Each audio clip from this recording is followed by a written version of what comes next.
네, 오늘은 영화 범죄도시 4편에 대한 이야기입니다.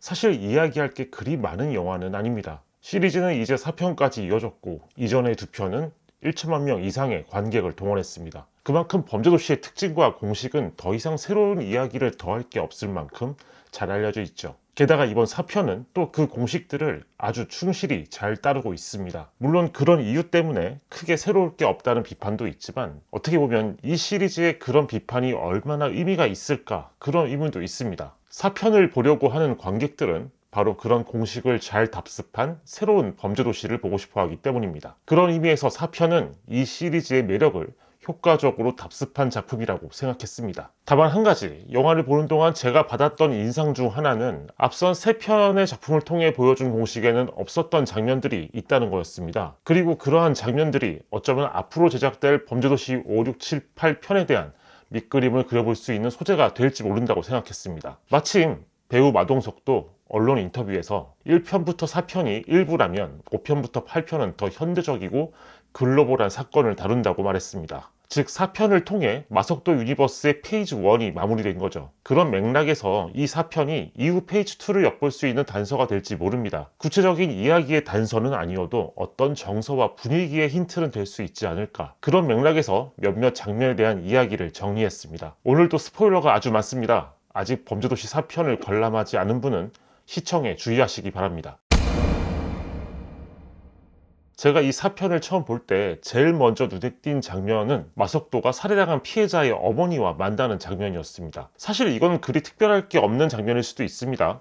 형사가 등장하는 일반적인 영화라면 그렇다는 거죠. 피해자의 사연을 듣고 그에 공감하면서 꼭 범인을 잡겠다고 다짐하는 모습은 영화나 드라마에서 정말 많이 볼 수 있으니까요. 하지만 범죄도시라면 느낌이 좀 다릅니다. 1편부터 3편의 마석도에게는 피해자에게 크게 감정이입을 할 일이 없었기 때문입니다. 그럴 수밖에 없는 게 1편의 빌런 장첸에게 희생당한 사람들은 그들 또한 가리봉동을 나눠 지배했던 조직폭력배였죠. 2편에서 영화가 묘사하는 강해상의 희생자 또한 사채업자인 아버지의 재산을 흥청망청 써대는 비호감의 캐릭터였습니다. 3편에서는 아예 뚜렷한 피해자가 등장하지 않습니다. 부패경찰 주성철 자체가 괴멸시켜야 할 악이었고 주성철에 의해 희생당하는 무고한 시민 같은 캐릭터는 없으니까요. 그런데 4편에서는 다른 겁니다. 살해당한 피해자의 어머니는 심지어 슬픔을 이기지 못하고 아들의 곁을 따르는 선택을 합니다. 이 일은 마석도를 한 번 더 끌어오르게 하죠. 그리고 사건이 마무리된 후에 마석도와 그의 동료들은 이 가족의 납골당을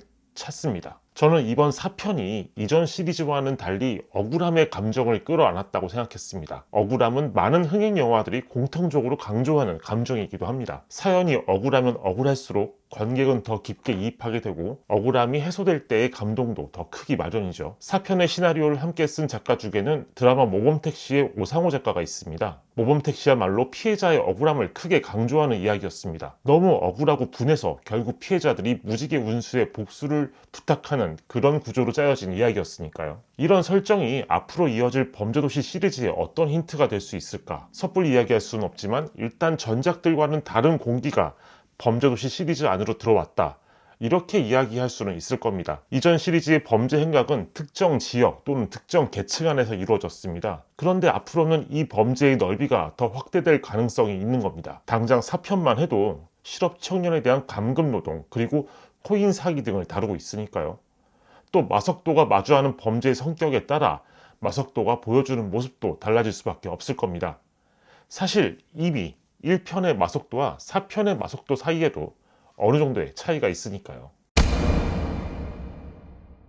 이번 4편에서 가장 눈에 띄는 빌런은 당연히 김무열이 연기한 백창기일 수밖에 없습니다. 4편이 보여주는 액션 스타일의 한 축을 맡고 있고 마석도와 붙는 클라이막스 액션의 주인공이죠. 또 사람을 죽이는 일에 전혀 죄책감을 느끼지 않는 설정으로 볼 때도 범죄도시 시리즈의 빌런 계보에 어울릴 만한 인물입니다. 그런데 저는 오히려 그래서인지 이동희가 연기하는 장동철이 가장 이질적인 빌런으로 보였습니다. 범죄도시 시리즈에는 메인 빌런과 그들의 곁에 있는 빌런들이 있습니다. 사실 이들의 캐릭터는 거의 비슷하다고 봐야 합니다. 이 편에서 강해상과 한 팀을 짜고 움직이는 장씨 형제 캐릭터를 봐도 그렇죠. 돈에 집착하면서 거리낌 없이 사람을 죽인다는 점에서는 똑같은 인물이거든요. 3편의 리키 같은 경우는 주성철과 역할을 나눈 빌런으로 봐야 할 겁니다. 주성철이 지능적인 빌런이라면 리키는 전투력을 보여주는 빌런이니까요. 이렇게 볼 때도 4편의 장동철은 이질적입니다. 왜 그럴까 생각해 보았을 때 저는 밉상이라는 단어가 떠올랐습니다. 장동철은 범죄도시의 수많은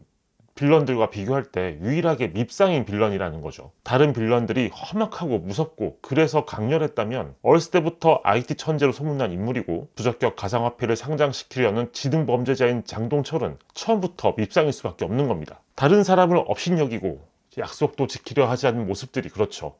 그래서 장동철과 백창기의 관계에서는 오히려 백창기를 응원하게 되는 순간도 있는 거고요. 안 그래도 브랜드 이미지가 좋지 않아지고 있다는 톰 브라운 입장에서는 더 싫어할 만한 인물일 것 같습니다. 장동철 또한 범죄도시 시리즈에 들어올 수 있는 또 다른 정서를 상상하게 만들고 있습니다. 지금까지 메인 빌런은 마석도와 1대1 대결을 할 수 있을 만큼의 전투력을 가진 빌런이어야 했습니다. 그런데 마동석의 말처럼 현대적이고 글로벌한 범죄를 다루는 5편부터 8편까지의 빌런은 실제 육체적인 전투력이 아닌 다른 능력을 가진 빌런일 수도 있지 않을까요? 미션 임파서블 시리즈를 벤치마킹 한다면 마석도를 육체적인 공격에 빠뜨리는 어떤 시스템을 운영하는 빌런일 수도 있을 겁니다. 그런데 아무래도 그렇게 싸우는 마석도를 보는 건 왠지 범죄도시를 보는 느낌이 아닐 수 있겠네요. 그래도 어쨌든 빌런의 성격과 능력이 지금까지 보여준 것보다는 더 다양해질 것이다. 장동철이란 빌런을 통해서 이런 가능성을 기대해 볼 수 있을 것 같습니다.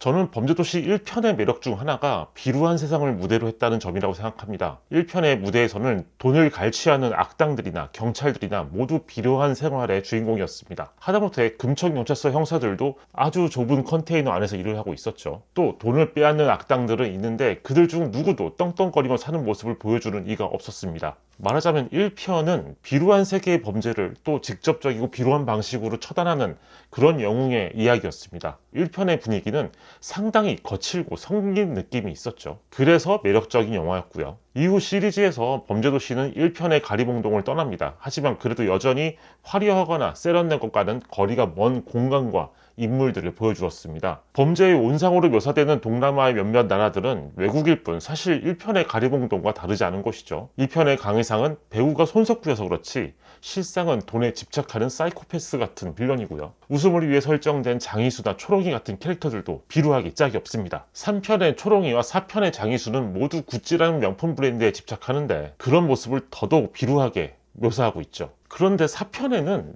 어딘가 전편에 없는 세련된 느낌이 있습니다. 저는 이게 가장 드러나는 부분이 액션 스타일이라고 생각했습니다. 특수부대 출신의 빌런인 백창기는 앞선 빌런들처럼 무작정 힘으로 밀어붙이는 게 아니라 정교한 동작이 빠른 속도로 연결되어 있는 그런 액션을 보여줍니다. 또 그가 보여주는 과묵함과 무표정이 이 인물을 상당히 시크한 이미지로 만들고 있죠. 그래서 3편의 주성철이 마석도와 맞붙은 가장 똑똑한 빌런이라면 4편의 백창기는 가장 세련된 빌런이 아닌가 그렇게 생각이 들었습니다. 또한 4편에 오면 범죄의 무대까지 온라인으로 확장되죠. 그래서 이에 대응하기 위해 이전에는 몸으로 치고받았던 마석도의 동료들 사이에 디지털 사건 대응팀 캐릭터가 들어오기도 했죠. 그래서 여러모로 4편의 이야기는 비루한 세계에 사는 비루한 영웅들이 현대적이고 세련된 세계의 악당들과 싸우는 구도로 보입니다. 이건 이준혁 같은 미남 배우가 빌런을 연기했던 3편에서도 없었던 느낌입니다. 그래서 저는 이것이 마동석이 이야기한 현대적이고 글로벌한 범죄라는 맥락과 연결되는 부분일 수 있다 생각합니다. 이후에 제작될 페이지 2에서는 마석도와 그의 비루한 조력자들이 더 어울리지 않는 세계로 진입하는 이야기가 되지 않을까. 물론 그렇다고 해서 마석도가 미션 임파서블의 이단 헌트 같은 인물이 되지는 않겠죠. 그래도 개인적으로는 이후의 마석도가 탑건 매버릭과 같은 감흥은 줄 수도 있지 않을까 그런 기대를 해봤습니다. 악당들은 현대적이고 교활한 방식으로 더 악랄해지는데 마석도는 갈수록 늙어가는 상황. 그럼에도 끝내 자신을 부숴가면서 악당들을 종이장으로 만들어내는 마석도. 물론 실제 영화는 다를 수 있을 겁니다. 이왕 8편까지 이 시리즈가 갈 거라면 마석도와는 좀 감동적으로 이별하고 싶은 그런 마음이 있습니다. 그런 이별을 위한 방식 중 하나가 탑건 매버릭이 보여준 것처럼 몸은 늙었지만 아직은 이 사회에 필요한 존재인 주인공을 보여주는 형식이 아닐까 그런 생각이 들었습니다. 자, 그럼 오늘도 범죄도시 4편에 대한 별점과 코멘트를 기록해 보겠습니다. 자, 왓챠PD와로 들어왔고요. 범죄도시 4 들어왔습니다. 아직 예상 별점은 없는데 저는 3으로 놓겠습니다. 코멘트를 남겨볼까요? 마속도를 향한 기대치와 예상치를 벗어나지 않은 결과치. 그럼에도 엿보이는 페이지 2의 마속도. 네, 이렇게 기록하도록 하겠습니다. 오늘 이야기는 여기까지입니다. 저는 곧 또 다른 작품에 대한 이야기로 돌아오겠습니다. 감사합니다.